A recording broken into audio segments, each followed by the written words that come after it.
So you all heard that. I'm going to welcome everybody tonight to our very special meeting of the El Dorado Hills Area Planning Advisory Committee.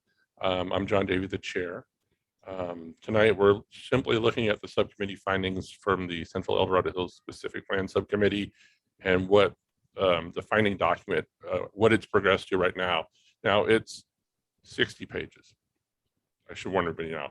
We're not going to see all 60 pages tonight, but I do want to highlight sort of where our area of focus is and then get the sentiment of our voting members of APAC to see if they want to provide a motion to submit the findings of the subcommittee as APAC's response, or if they'd like to see something else altered. And we'll get to that as we close out the meeting and discuss the timelines for submitting our public comments.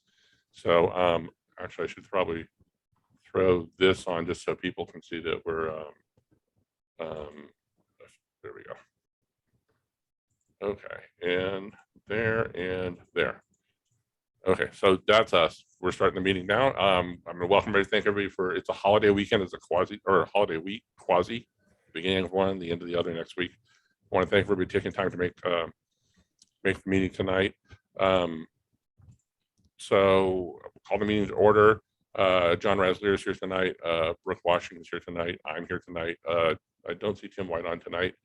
And our subcommittee chair, John Richard, is actually traveling, but he's been working like 24 hours a day writing this subcommittee finding. So the first thing we do is we adopt the meeting agenda. So if there's no objection from our members, it's a very simple agenda. I'm going to go ahead. Oh, hold on. I'm looking at who.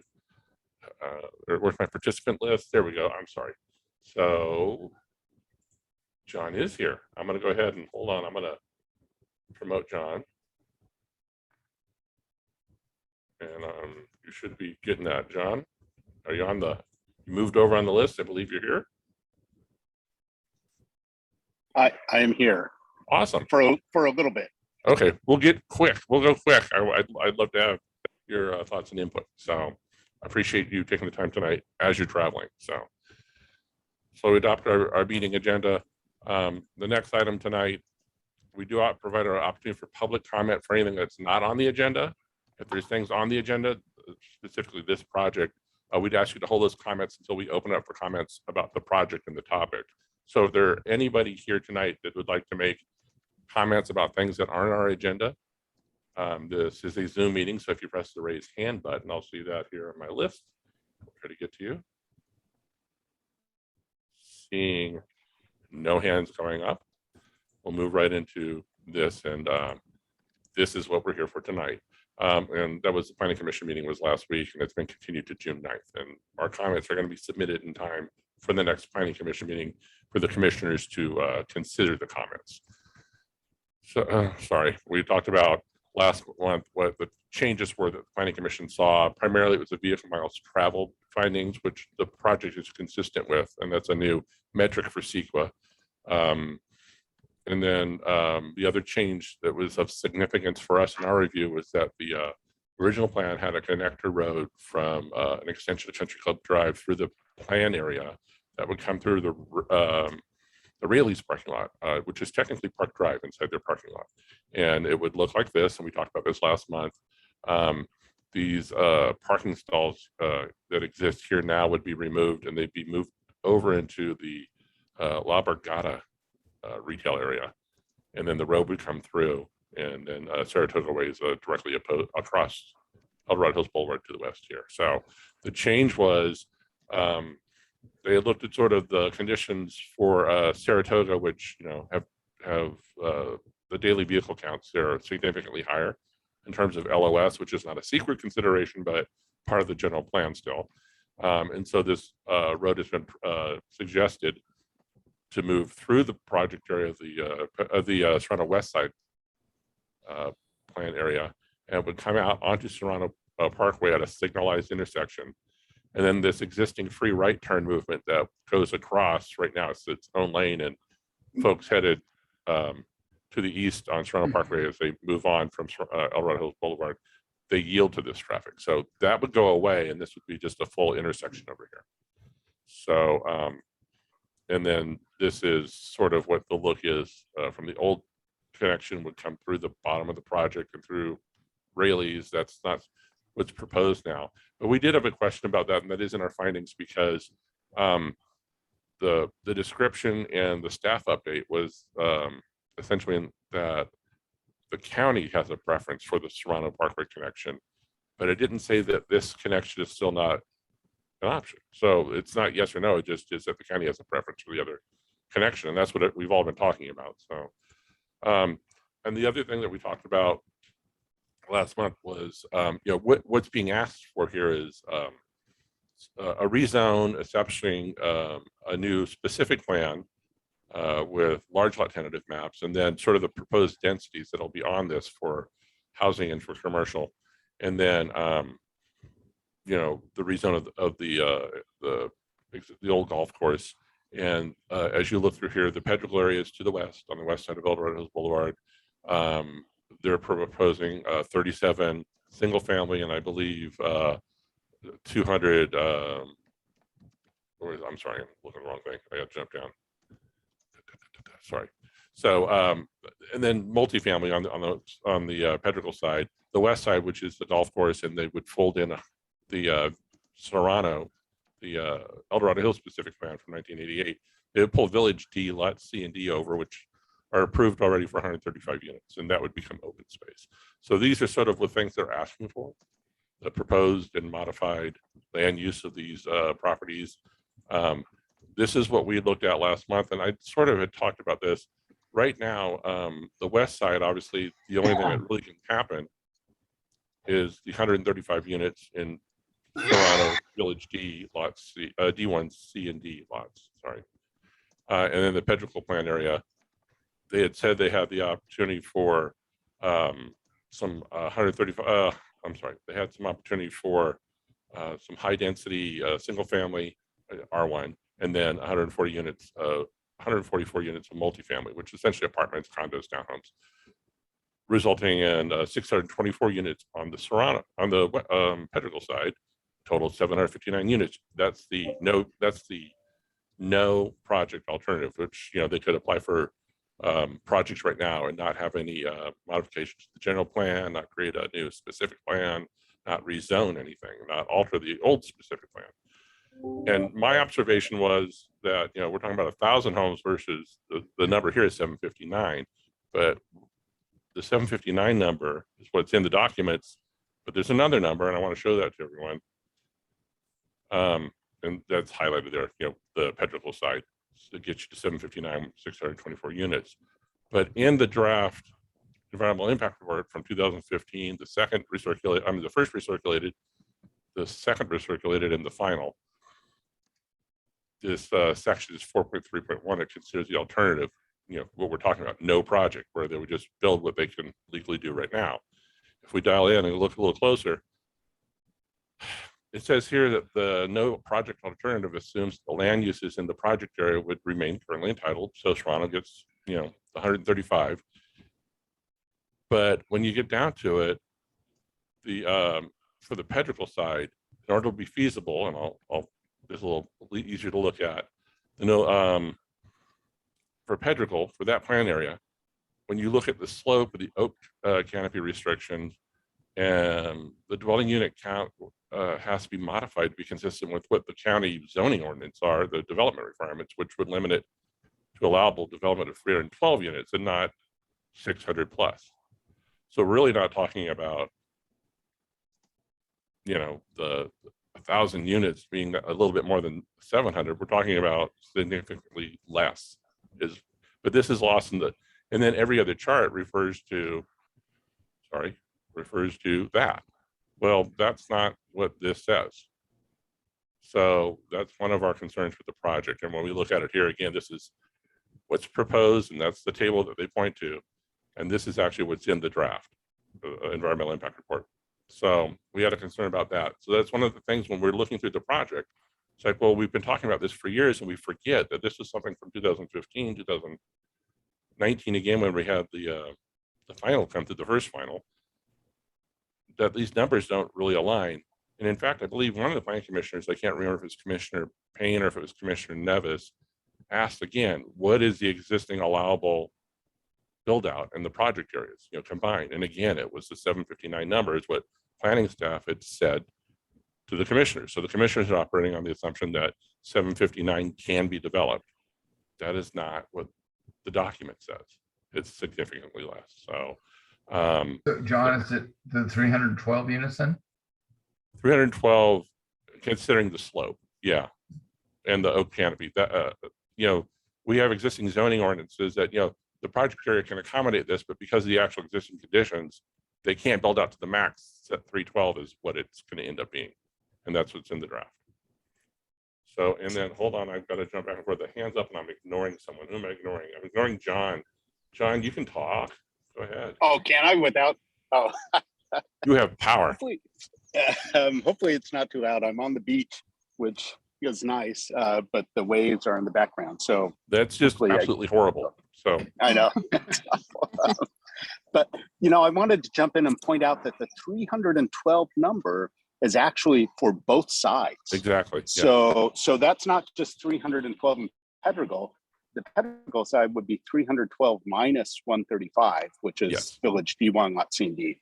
And 144 of those would be apartments down at that lower section. So that allows only 33 homes to be built up in that Pedregal area. So that's very different than what's been kind of talked about at the planning commission. So I just wanted to make sure everyone knew it's 312 total, not And 312 plus John 135. pointed that out to me. I want to say it was last week or this weekend. I can't remember which. And I know I've read that, but again, I read that we've been talking about this project for 10 years. I can't remember what we did last week. So I think it's an important number. We want to point that out for planning commissioners and for the board of supervisors. And John's done a lot of work on this, and more than you could possibly know. So we want to say thank you. So again, I just want to get through some of these items real quick. And again, this is what was shown to the planning commissioners. This is the PowerPoint slide from the staff presentation, where again, they're consistently telling them it's 759 units with no project existing zoning, and that's not right. It's 312. So it's a significant difference between 1,000 and 759 and 312. So that's one of the findings that we'll include in our. Ooh, I went too far. So that's really all I'm going to stop this share real quick. Sorry, I'm going to jump over here. Can I jump in there? Yeah, please do. I think the relevance of that is it speaks to the severity of the amendment, of the general plan amendment, and then also of the El Dorado Hills specific plan amendment. If it's that inconsistent, meaning if it's 700 to 1,000 homes, it's not all that inconsistent. But if it's 300 or 33 homes to 1,000 homes, that's wildly inconsistent. Precisely. But that's the point we still want to stress is that's the number that's being circulated and being told to the planning commissioners in the middle of a meeting when they ask for clarification on it. So they're not getting the right number. Can you specify, John, Richard, where did you pull that data from? Is that within the amended EIR or what? So that's in chapter 4 of the final EIR, and it had appeared previously in some of the draft EIRs, although I think it was more obvious in the final EIR, the FEIR that was issued recently. And so it's in chapter 4, the alternatives analysis. It's literally one paragraph, and that's the only time I saw it mentioned. But do they carry that? Do they carry that data forward when doing the comparisons between the general plan and because I know they have the comparison chart, and then do they carry it forward and reference it at all in the central plan? No, I never saw it referenced in the central plan, except in the FEIR on the alternatives analysis, that chapter 4. And there's a table that shows it that way, and then there's a one paragraph description that shows 312 units. And then on the slide presentations from the Planning Commission, you'll see slides labeled development potential, not zoning allowed, but development potential. And they use the 759 number, which is very misleading. The actual development potential, the correct use of that term, is 312 units, and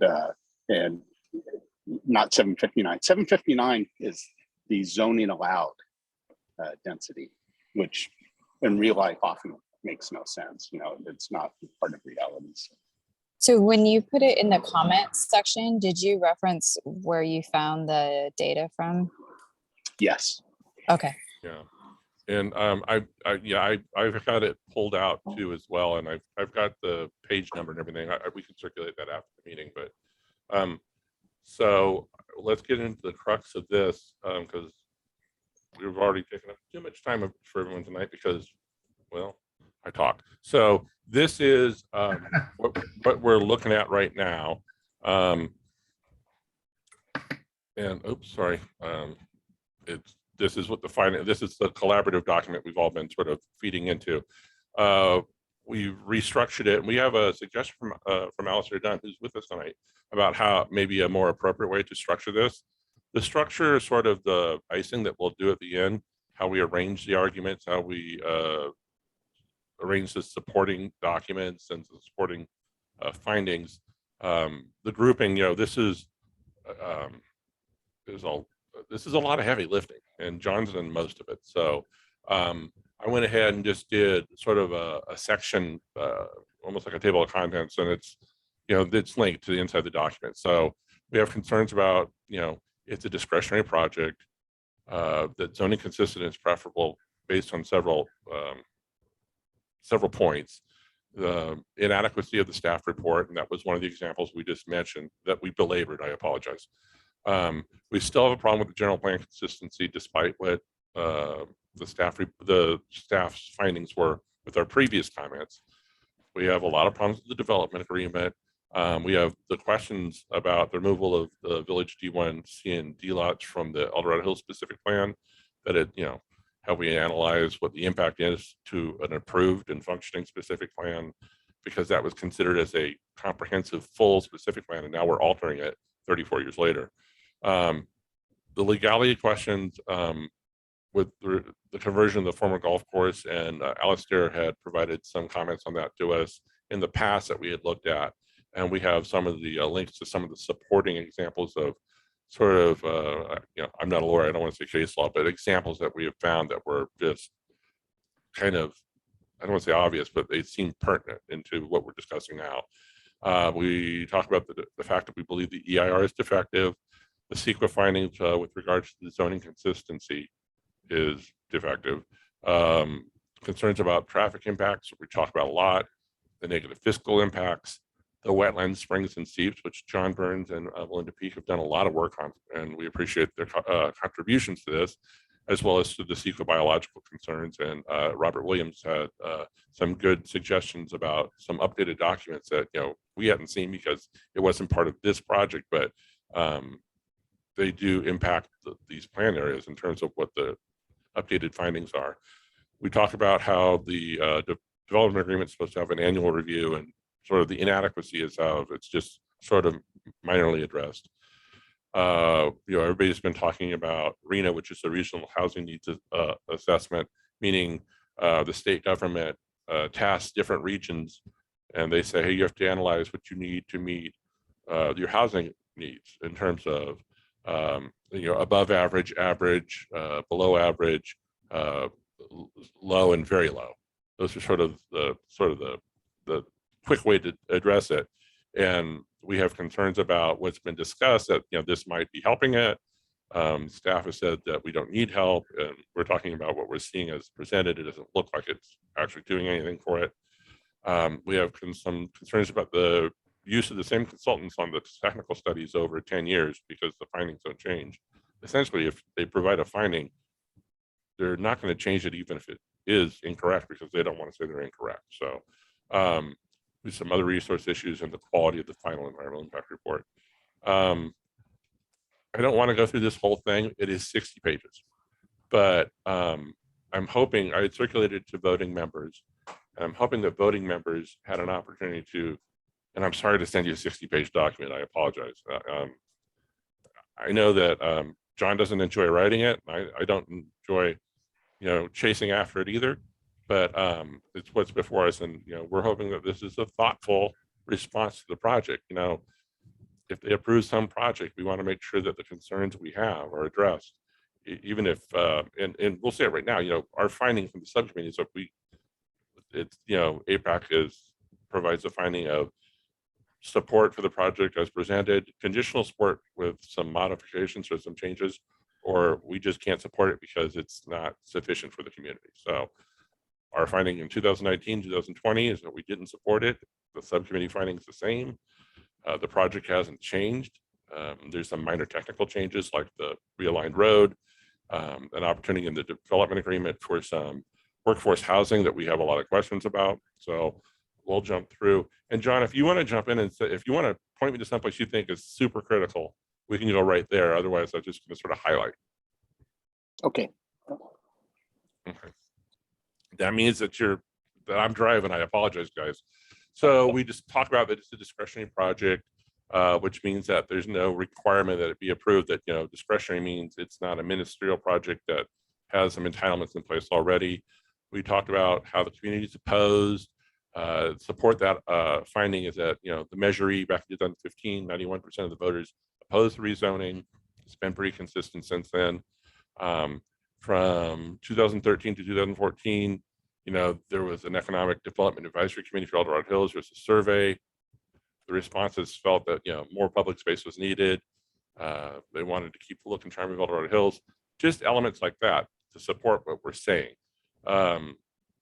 We talk about how at the District Church Planning Commission meeting back in January of 2020, before the world fell apart, and again at the recent meeting, April 28th, that it was standing room only, and at District Church it was, I want to say it's over 500 people. So the Planning Commission hearing typically will draw, you know, for something people are excited about, 8, 12, 20, 25. When you get 500 people to show up, that's a big deal. I think that defines sort of the sentiment of the community. You know, nobody supported the project there. I think there's one comment that was in support at each of those meetings.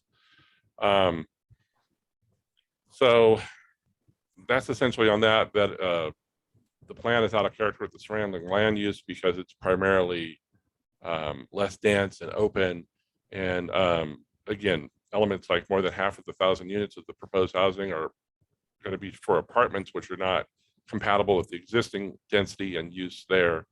And John had pointed out, rightly so, is that they keep calling the project an infill project.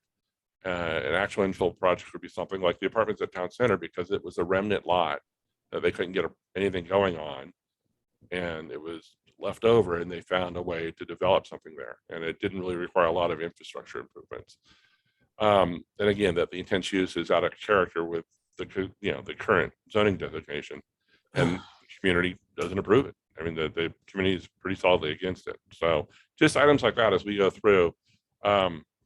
We talked about this, and here's what we just talked about. The staff report focused on 759 units. It's only 312 feasible under the current zoning, and that's not being told to the Planning Commission or the Board of Supervisors. They're seeing the chart, and they're getting verbal responses from staff saying it's 759 units as zoned, not consistent. So findings throughout this,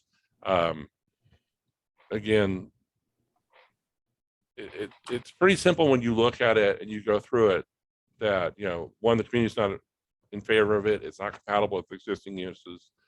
It's a discretionary project. It doesn't need to be a yes. And then again, our findings, and they're split across many different sections here, is that there's negative impact for our community, and the benefits are primarily to the county and to the applicant. And the costs are ignored, including the damage to the, you know, El Dorado Hills, the loss of open space, elimination of future recreational opportunities on that existing zoning. We found that the zoning consistent development is preferable, and they had the recirculated document back in June of last year, where they had mentioned 2 new uses, such as a recreational that was zoning consistent on the golf course, like a top golf or you know, an aquatic center or things like that. And they could pull permits for like that. However, there is a height restriction in that zoning of 35 feet. They talked about things like having hotels there to support. Well, they didn't say to support, but they said hotels, restaurants would be part of the potential uses there with the zoning as it is now. But that's very narrowly defined in the zoning ordinance. So we don't have to dive into that tonight, but there's a chart that shows a lot of uses. I think it's a couple pages of potential uses for recreational zoning at the golf course, but there has to be in support of recreational project, a recreational use. So you can't just put hotels up because you want to put up hotels. It's got to support, like a resort, some sort of active use for recreation. So at any rate, we're going to jump through this. So, and then here's that finding about the 759 versus the 312 and how they're telling the decision makers one thing, but what's written down in the report is another thing. And again, the federal planning area. So we can go through all these. I don't want to do this all night, but we have a lot of findings with the staff report that it's inadequate, that they primarily talk about the benefits of the project, and they don't take into account any of the negatives. They sort of dismiss public input in terms of the concerns. It's, the project is supposed to be neutral. I mean, the report's supposed to be neutral. It's not neutral. It's seemingly a document of advocacy. So I think one of the things that we discussed earlier, and I think we mentioned at the CSD meeting last week on Thursday. So my disappointment here is that, this is a 10-year-old project. The sentiment of the public has been known. There's been an opportunity, and at APAC, we don't look to advocate for a project or advocate against the project. We just want a project, whatever the result is, that it's a positive result for the community, and we want the best results that we can get out of it, whether that means they add in, more park space, or they add in other elements that benefit the community as part of their project. That's our goal. And the fact that over 10 years, the project has not changed. The applicant knows what's community sentiment, and there's been no move to address those concerns, or maybe, there's been no compromise, essentially.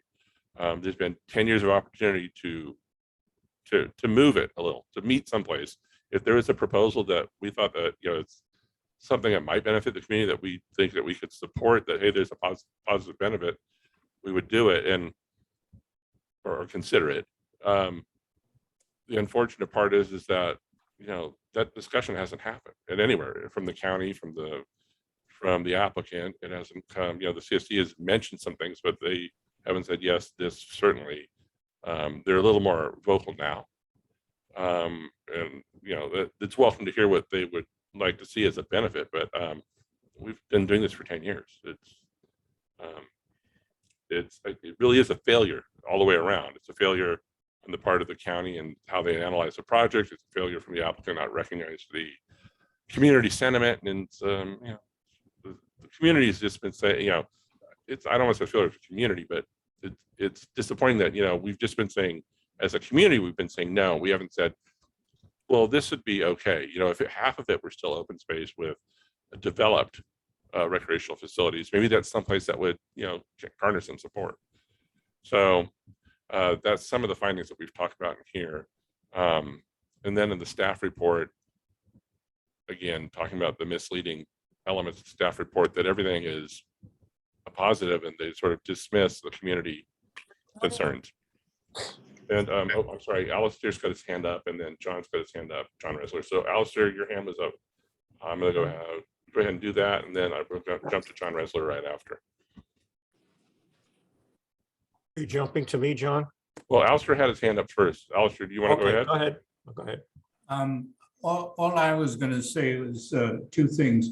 There is in a staff report that I read that it stated that the units were 759, and they could go up to 1,000 if it was a seniors community. I don't know whether that's worth mentioning or not, but that was what's said. And since I'm speaking, I have a comment about the valuation and everything. I don't know if you want me to make a comment now or later. If you're willing to throw it out there, let's go, and we'll hear it, because I don't want to read this to everyone tonight, because our voting members. With respect, I didn't know that, and I fully support to doing so, that we were going to bring up the issue of the appraisal. All I can say as an appraiser, that is not an appraisal. It's not a USPAP appraisal. It was really something they called appraisal. I haven't seen the contract. I haven't seen the document, and nobody's seen the document because all we have is a resume posted by the CSP. However, it was the assumption right off the get-go was that this was the highest and best use, and the highest and best use was, of course, this plan, which, of course, is erroneous, not only just on the face of it. So I'd be happy to write up some, an addition to what was said regarding the appraisal. On the other hand, I just leave it up to you whether it's worth pointing out that it's not a USPAP appraisal, and the basis for the appraisal is inconsistency. And it happens that all the projects listed as the comparables, there wasn't an adjustment made by the appraisal, but also I know the projects, and the average prices is rather like if I said to you, well, I paid $500,000 cash for this house and $1 million for the one next door. What's the price? Well, the price, if you discount it to the present value, is the same. So there was no adjustments like that. Is it worthwhile? And I question, and if it's so, I'll gladly make my comments to make things like that, or do we have not too much on the plate, and is it appropriate, et cetera, et cetera. The value of the project is high, but nobody knows the value. And although that was my profession, I'll be happy to put one for the internal uses, but I don't think it's useful. So with that, I'll leave you. Thank you. Well, we may come back. We do have some findings that point out sort of the inadequate, the circular logic of highest best use when it hasn't been approved yet.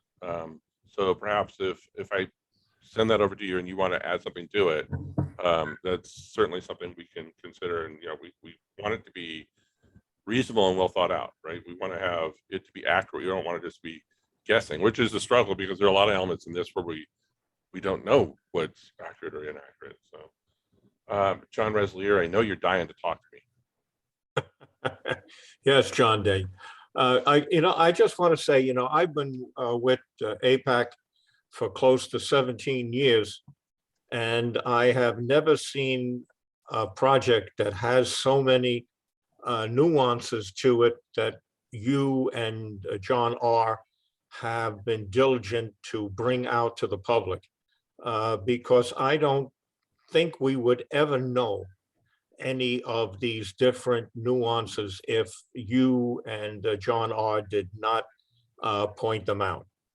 I would, and John, you've constantly been saying that, if you want to change the county's specific plan or general plan, you have to show a benefit to the community for doing this, okay? And as you have pointed out, there is no benefit to the community to accept this plan. And I'm very grateful that you have pointed this out. I'm also curious that if the builder intends to build, let's say, 790 homes, and then they realize that they can't build this in the Pettigal because of the slope and everything else, will they now say, okay, we got permission to build these homes, let's put them on the existing golf course? I wonder if that's where all of this is going. Well, I will tell you right now, I've read the document that you have before APAC, and I approve it. So thank you, John. Well, thank you, John Richard, and thank you, John Ray, all the John R's. But I wanted to sort of talk about the general plan consistency without reading it. John Richard, I got to get all these Johns right.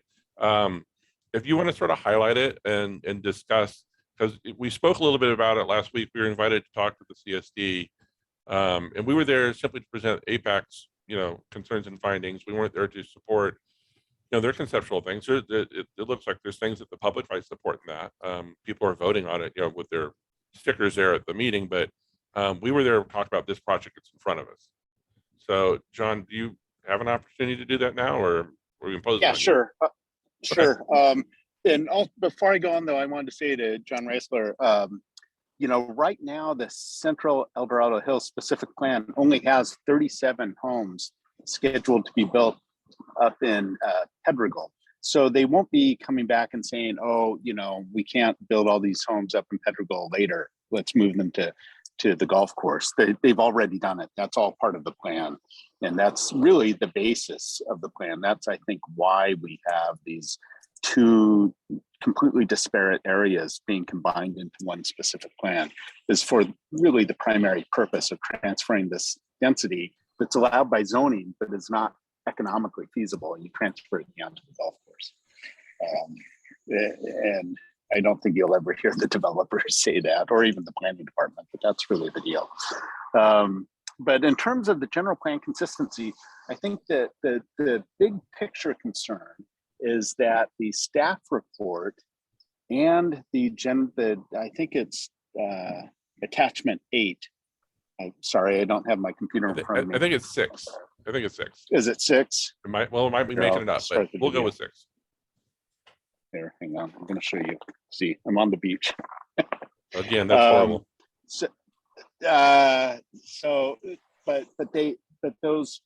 The consistency report and the staff report only address general plan policies, and policies are these very specific issues that are really meant to be in support of objectives, and then objectives are meant to be in support of the goals of the general plan. And staff, in the staff report, they said they focused on policies because they are discrete and very specific, and the general plan goals are more abstract. And even though they don't say specifically, we've just completely discarded the general plan goals, and all of their responses, it's very clear that they've discarded the general plan goals. And a lot of the consistency stuff that I wrote had to do with, gee, this is inconsistent with general plan goals, having to do with maintaining the character of the communities and the rural nature and on and on. I can't remember off the top of my head. There are probably 10 or 15 of those types of goals that I was able to pull out where this is just clearly inconsistent. And, specific plans can be inconsistent with the general plan. There will never be perfect consistency. Wait. Can I say something to that? Yeah. They can't. So a specific plan has the same analysis as the general plan, and because the El Dorado Hills specific plan was adopted into the general plan for purposes of analysis, and it's missing entirely in the staff report, but it's also missing in our analysis. But you cannot adopt another specific plan that is inconsistent with those two documents. Right. And so, but I think, and you would be more expert on this than I, Brooke, but the court said, gee, you won't have perfect consistency. And so but I perfect think that's consistency, perfect consistency would be something like, okay, there's certain objectives maybe in the park and recreational use versus the land use, but the inconsistency when it comes to a court analysis is looking at, well, in this case, the fact that you have to do an amendment in and of itself renders the project inconsistent with the general plan and with the specific plan for El Dorado Hills. Otherwise, if it was consistent, you wouldn't need an amendment. Right. But then wouldn't it be the case if you amend it, you can make it consistent through an amendment, except that they don't do anything to amend the areas that it's inconsistent with? It's one of my concerns. So, and that's where I wanted the land use map. Exactly. And that's what they were hit with in 1988. And that is what invalidated the entire general plan. That is the exact same issue. And they're doing the same thing right now. So perhaps what we should do is hit on that point harder, that if you're just amending the map to make it, consistent with the map. What we've done is kind of listed out all the areas I find in the general plan where it's inconsistent and point those out. And in the staff report and the consistency analysis have just completely dismissed those. You know, they Well, just literally do not address them. and for a further point, I think every other commissioner sitting on the planning commission and every other board member needs to realize that setting this precedent means it can happen anywhere. And if you're going to set this precedent that you can amend this easily and basically amend to make the general plan itself inconsistent with itself, or the specific plan inconsistent with itself, because the project is so inconsistent with the El Dorado Hills specific plan that it almost renders the specific plan invalid. So And that's because of the transfer lot C and D from Village D1. yeah, so they're trying to accomplish it by saying, okay, yeah, we know if we were to just amend the El Dorado Hills specific plan, it would invalidate that document. So we're going to sneakily pull these lots out of the El Dorado Hills specific plan so nobody catches on to the fact that it's so inconsistent that not only would the general plan be invalid, but also the El Dorado Hills specific plan would be invalid at that point. Yeah, I mean, I think those are good points, and that, you know, maybe we need to hammer on. You know, I haven't really touched on the consistency with El Dorado Hills specific plan in the comments we've written so far. Yeah, I want to say that I believe that we asked, saying we don't know. Can we get a finding from county council or somebody to say that, you know, we're wrong? If we're wrong, we're wrong. It sounds like Brook believes we're not wrong. So, but somebody make a fist and say yes or no, but nobody's done that yet. And that's what I was going to do in my own comments, because it really, you pull out of the staff review. So what you were saying, the cases that they cited in the staff review as claiming that you could have certain portions of the project that are inconsistent and the general plan wouldn't be consistent all the way through. Two of those cases basically stood for the position that they couldn't build the project because there were so many inconsistencies, and they align themselves with the situation that we're in. And then the other one case is completely distinguishable from the situation we have here. And it's not even for a general plan amendment. So they don't have any legal authority or legal support for their position whatsoever. Would it be possible for you to write something that we could include, you know, in this report, and then further detail it in your own personal comments? You know, Yeah, because and that's getting out of my area of expertise, honestly. Well, so what I struggled with was I haven't, you know, I can't represent everybody and I can't represent the organization, but I can represent myself as a resident and I can make the legal arguments. But to make the legal arguments on behalf of APAC, I think it gets a little bit blurry. So that's why I was going to save that for my own comments, but I am 1000% confident that there's no legal authority to do what they're doing. And I'll put everything in those comments so it's preserved for appeal. And it's not to advocate one way or the other. What I'm concerned mostly about is the precedent it sets for the entire county. You know, even just some language, like just one point that we could put in there to draw attention to it, where, you know, that wouldn't even be attributed to you. Sure. Would be, I think, helpful, just because I think that some of the planning commissioners will read at least the first part of this document before they run out of steam. Yeah. And it might raise some questions.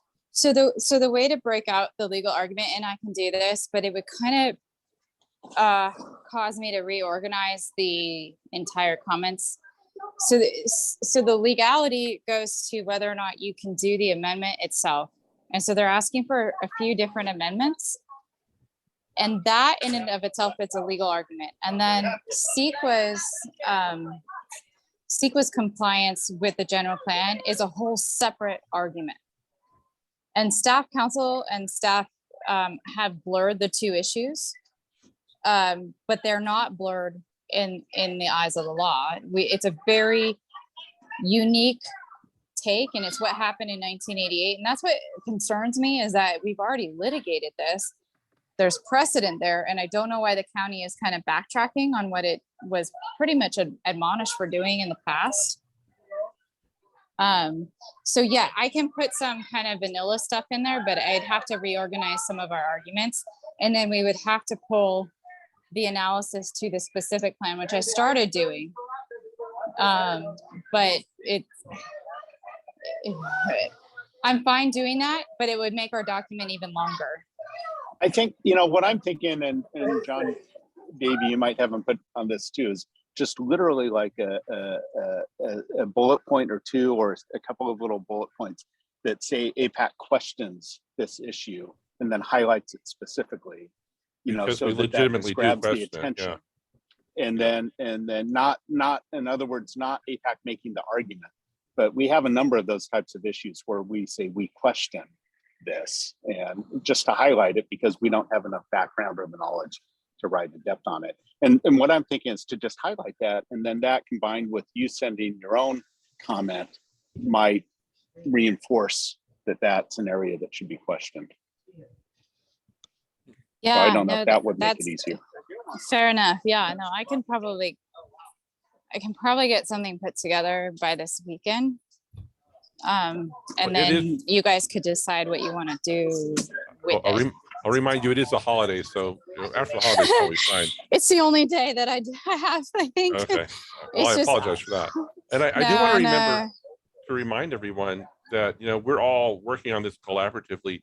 If you have comments of your own that you want to make, you should make them.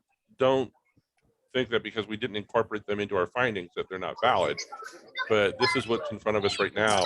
And if anybody, any member of the community has comments that they want to provide, whether they need clarification or they need a question answered, please do. So. So John, Richard, like, are you around? Because maybe it might work better if you and I kind of work offline together. Yeah, I'm around this. I'm back Friday kind of evening, so I'm around all weekend. Okay. Okay. So I'll shoot you a note, and maybe you and I can kind of work through this and see what looks Okay, good. yeah, I'm just thinking like a couple of highlight areas for the APAC report would be awesome, without like the in-depth detail that you could work on, you know, separately. Yeah, what I think some of these big bullet point issues or these big issues, it's nice if the commissioners and then perhaps the Board of Supervisors, you know, sees them repeatedly and then maybe they start questioning if that's a valid issue. Absolutely. Yeah. So John Resler, you have a question, please jump in. No, I happen to agree with John Richards that you should put this in as a bullet point. You don't have to go in and explain it. You can just say that we question the legality of this, and then whatever Brooke and John write up later on can be added to the document. But you would have something in the bullet point where we say we question the legality of this, and we would like to have legal counsel from our legal counsel to rule on this or to explain this, and just leave it at that.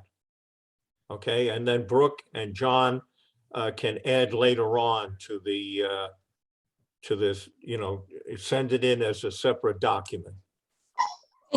Just to ask, does anybody know where that legalese came from that was in the staff report? Because some lawyer definitely wrote that at some point, but no one on the staff is a lawyer. So is there a legal document that did an analysis that we haven't seen, or is there something I'm not looking at?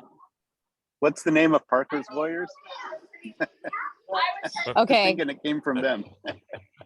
Right. And that's kind of alarming too. Because Livingston should comment on those and shepherdize those cases and make sure they're appropriate, which they aren't in this instance. But Yeah, and even if we're wrong, it would still be appropriate to have that determination public, Yes. right? absolutely, to yeah. have a staff report that makes a legally binding conclusion is entirely inappropriate, because it's the unlicensed practice of law, which was kind of alarming to me to see that in a staff report. Well, Brooke, I think also if you can provide language, again, just it's going to be one bullet point under the deficiencies of the staff report that points that out, that's inappropriate for a staff report. Okay. I think that would be great. Will do. Okay. And Brooke, this is Charlie. Yeah. If I heard you right, I think you said that this was all kind of litigated back in '88, and the county was almost admonished for doing exactly the same thing. Isn't that information available in the public record that could be Yeah. cited? And they glossed over it in the staff findings, and they misstated what happened. But in 1988, it was the same applicant. It was Parker, and it was Parker's amendments to the general plan that invalidated the general plan. So I'm trying to remember, Literally. because the general plan was invalidated. I want to say the 96 general plan was invalidated in 98. Is that the one? No, this is before. So this is Okay. before the El Dorado Hills specific plan, which was purely to govern Serrano. And so that's why the El Dorado Hills specific plan that was adopted after they set aside the general plan can't reference the general plan because there's no general plan in place. So they don't say it's consistent. They say it's consistent with the Salmon Falls plan. They say it's consistent with some of these other specific area plans, but there was no general plan in place. I'm trying to remember the timeline on general plans versus area plans. So if we So want, we could look it up offline. for sure. Yeah. So it was litigated to the point, I want to say the writ was approved in 1988. And then they had several iterations, and then they went without a general plan until 2000, meaning the county went without a general plan until 2004. There was a 1996 general plan, and it was litigated, and it came back essentially as the 2004 general plan. That the resolution was that it would be a voter approved general plan. So the voters approved the changes based off the litigation from the 96 general plan.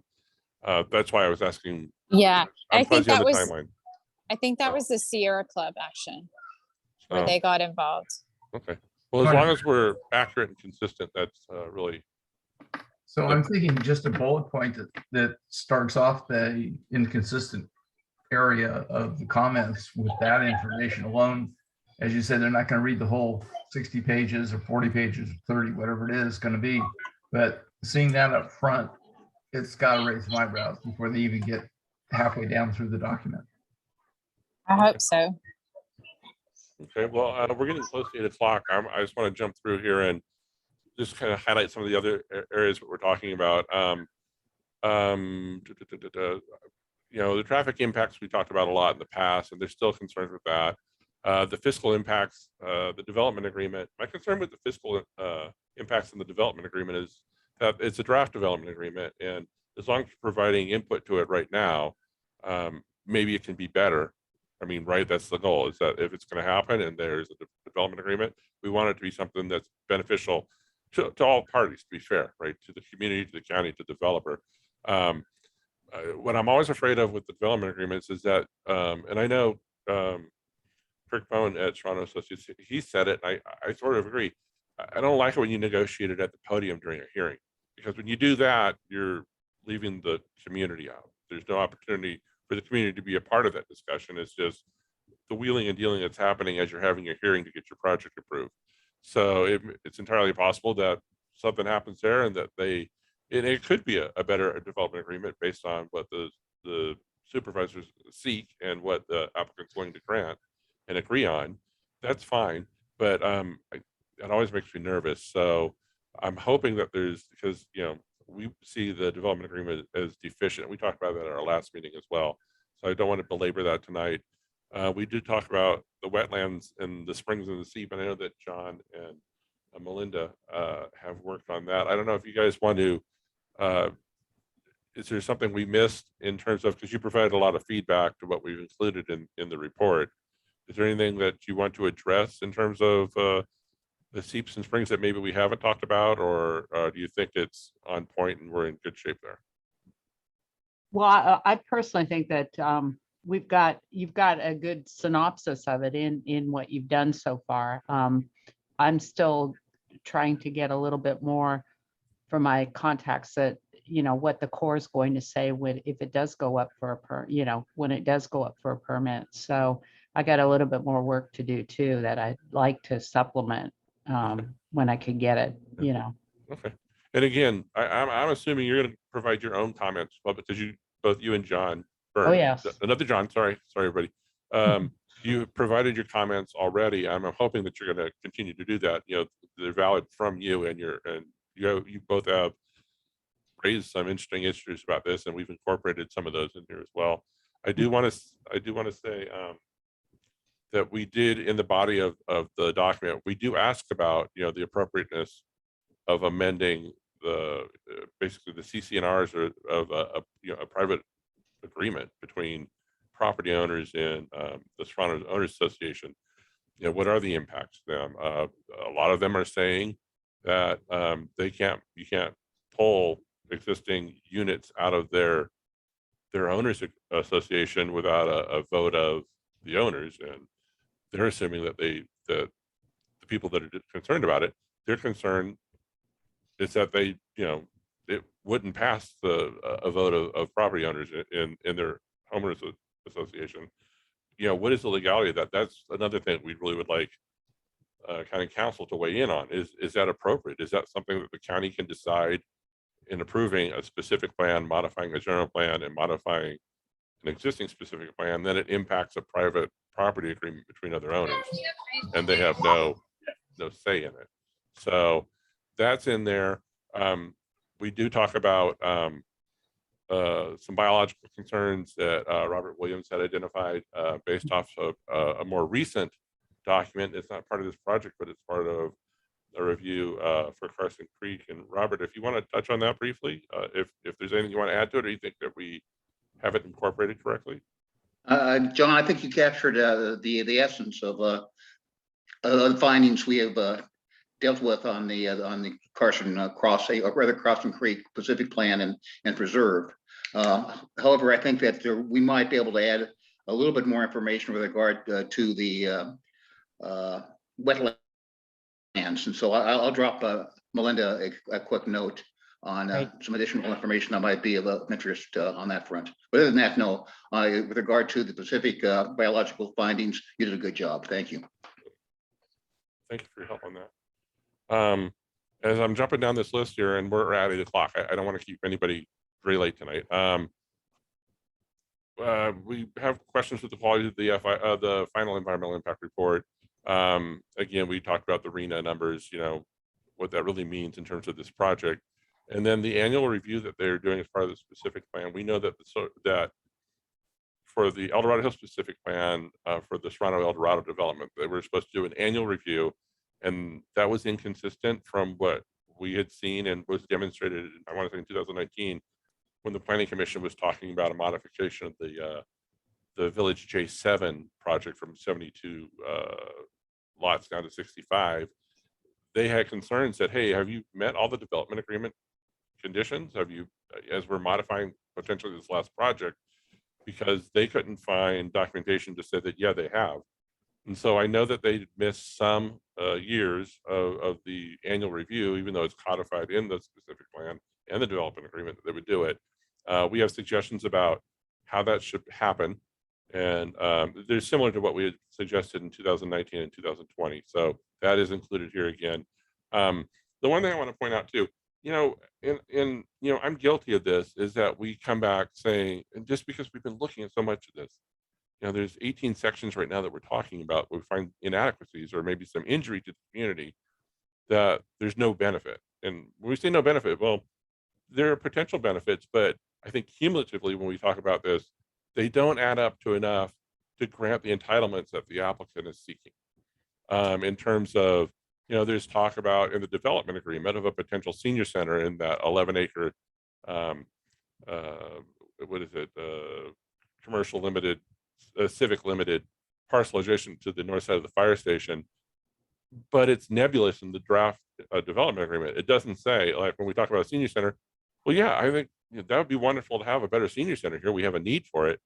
But is that by itself enough to validate the request for these entitlements for altering a specific plan, altering a general plan, for the injury to the traffic? You know, when we consider these individual pieces, we say no. And that's why when we say there are no benefits, cumulatively, we don't see the benefit. And so I'm probably being inartful when I say that publicly, and I've got to do a better job of that. But yeah, But John, in total, John, the argument is more, does the burden on the county or the burden on El Dorado Hills outweigh the Yeah. benefit? Yeah. And I think that, and that's the way the courts would look at it. And I think we have demonstrated over and over and over again that whatever benefit may exist is not outweighed in any way, shape, or form by the burden that's placed. yeah. And I want to point out like two of the things that, as an example, just so that, you know, when we talked to the CSD, they kept saying they're going to build 1,000 homes on the golf course. And I told them that's a valid concern. This project is not proposing to build 1,000 homes on the golf course. It's 1,000 homes across 2 plan areas. So try to be more accurate, right? When you can. We can't always be accurate. There's probably 1,000 things that we've said wrong, but if you can be accurate, please, you know, try to be. But in terms of like the senior center, it's proposed, but there's no, you know, they say a public agency or a quasi-public agency, but they don't identify who that would be. They don't identify the scope of the senior, you know, the senior center project. They don't identify who's going to run it, who's going to fund it, how long it's going to take to get ready. You know, nothing's defined. It's just in the development agreement as a proposed benefit, but it's also a reversionary benefit, meaning that if it doesn't happen, they take the land back.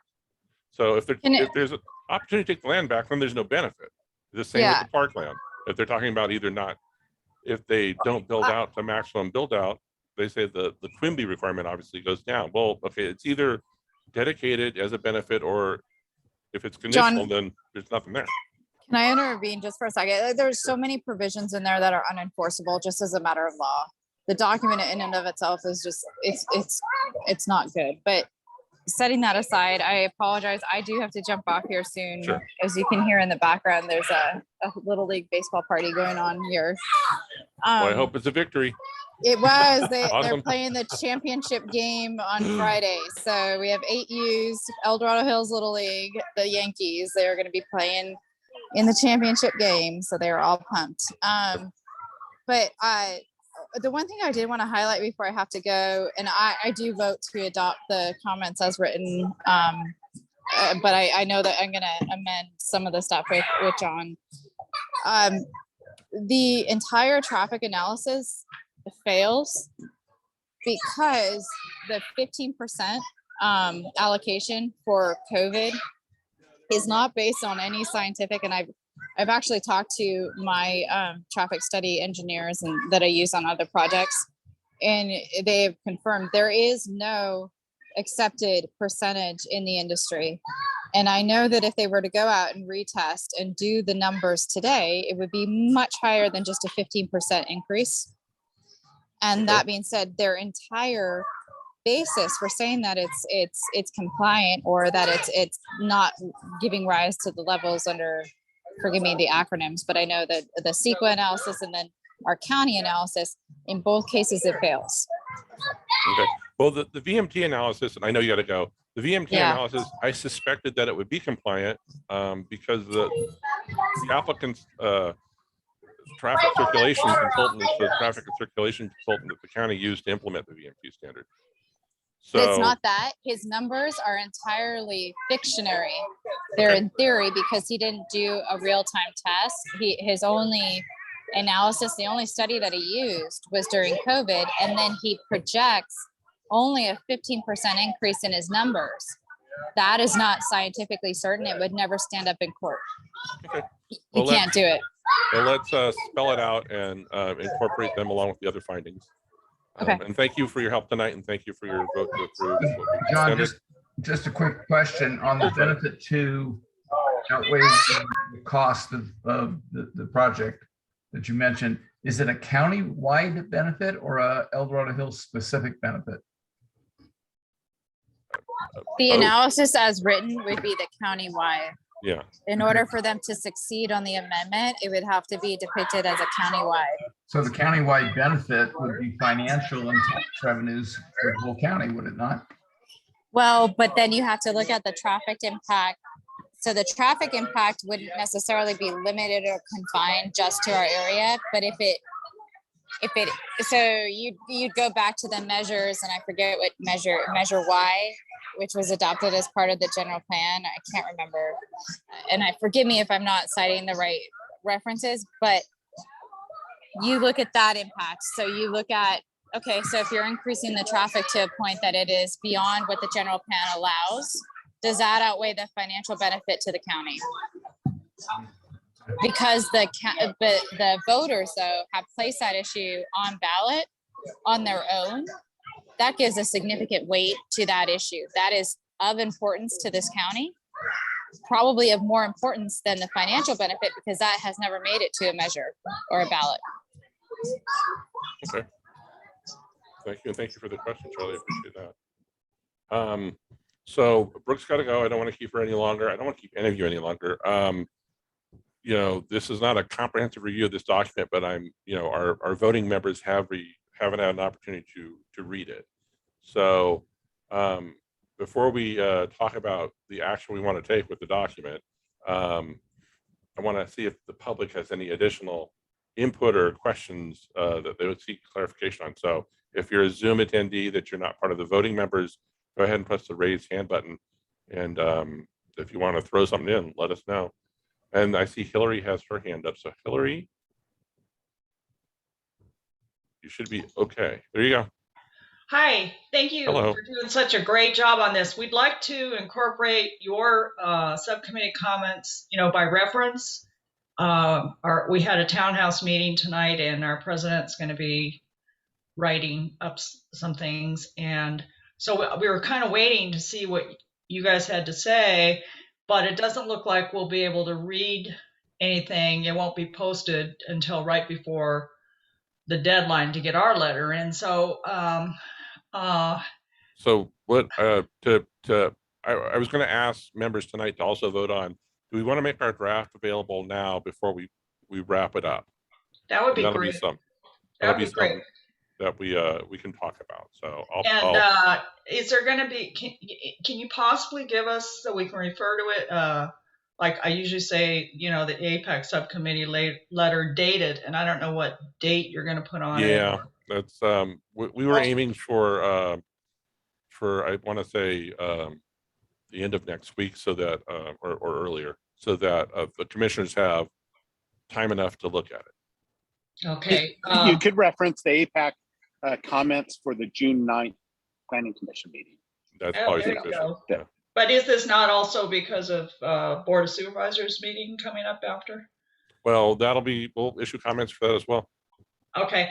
All right. So I want to say that for us or anyone that we're in the Park Village, and then it seems like it's for anyone in Crescent Ridge and even the Versantes, like we see little children riding their bike across Saratoga, across the boulevard at the intersection of Saratoga Way, and to get over to the Rayleigh's shopping area or go down to town center. So one thing, we talk about traffic and all of that, which is that intersection would be a level of service F if they put it through the Rayleigh's area. So we were relieved that they weren't going to do that, because we want to point out that the other thing is the traffic and pedestrian, the bicycle safety and the improved walkability for our villages right there. That's our only access across. And if there was competing traffic, so some of the positive things about the new configuration up to Serrano Parkway is that it separates the pedestrian and bicycle traffic, even from the project from the cars. And so basically, my elderly father used to walk across there. Well, it was a fast clip for him at that time, but it's going to be an impossible, and people are going to get more and more in their cars, and it's not going to be as walkable to just walk across and go to town center. 4th of July, people walked all from here all the way down to town center. So I think the quality of life issue on that configuration really is bad for any of us in these villages. And there's a lot of seniors in Versante. There's a lot of, children that's the way our only access is. So I don't know. It is in our opinion, and I think, you know, it was level of service F. And in order to raise it up even a little bit, they had to reroute all our traffic for us to go around through the neighborhood in order to get out of our village, because they were going to prohibit, you know, a left turn out of Mammoth. And they didn't even talk about that, you know, in terms of the impact to Mammoth and our route that would have to push us around to the other side to Arrowhead in order to just get out. So that just that came up at our meeting tonight, that we really feel that our walkability and the vehicles miles traveled would increase just because of those facts there. Okay. Well, I know that, you know, part of their proposal is having, you know, the class 1 bike paths and pedestrian paths that are off, separated from the boulevard, but it's on the east side. There's a little bit of a pedestrian, I think, sidewalk element up at the Pedrical site on Wilson, but in terms of the existing community, I don't think it doesn't appear that there's anything that's a benefit over there. So it's good information, though. And I would encourage you, obviously, you know, the comments you make are the comments you make, but they're important to be shared. If it's a concern of your association and it's a concern of your residents, then you should be making them. Just remind them. And you can remind your association members that they too can submit comments. So yes. Okay. So are there any additional? Charlie, your hand's up. Did I get you already?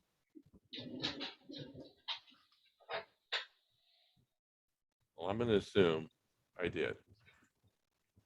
I assume a lot of things, I guess. So does anybody want to make a motion in regards to this report and how we release, if we want to release a draft prior to the planning commissioners getting the final, so the public has a chance to see it? I'm open to suggestions or motions. So I'm not sure how to word the proper motion, but I would say, you know, motion to adopt the comments as written, subject to further additions that are fact related. Yeah. I'm okay with that. Okay. John Reslier has. I second that motion. Okay. And I do have a question. Do we want to make the draft available for the public prior to issuing to the planning commission? My first So I would suggest a motion. Oh, well, Joel has something. Joel, go ahead. My first thought is to say yes, but do we want to give Parker a heads up as to what we're doing? I think we're above board in terms of our comments are our comments, and like I say, you know,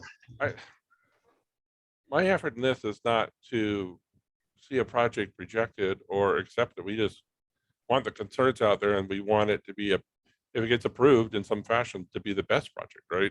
So, but I recognize what you're saying is that, you know, the staff report sort of dismisses our public comments from 2020 when they have appendices that specifically talk about our traffic concerns, and essentially we're wrong. So I understand what you're saying. John Richard, you might have something you want to say about that. Well, yeah, my concern actually isn't Parker, it's staff. In terms of preparing to rebut the comments we've made.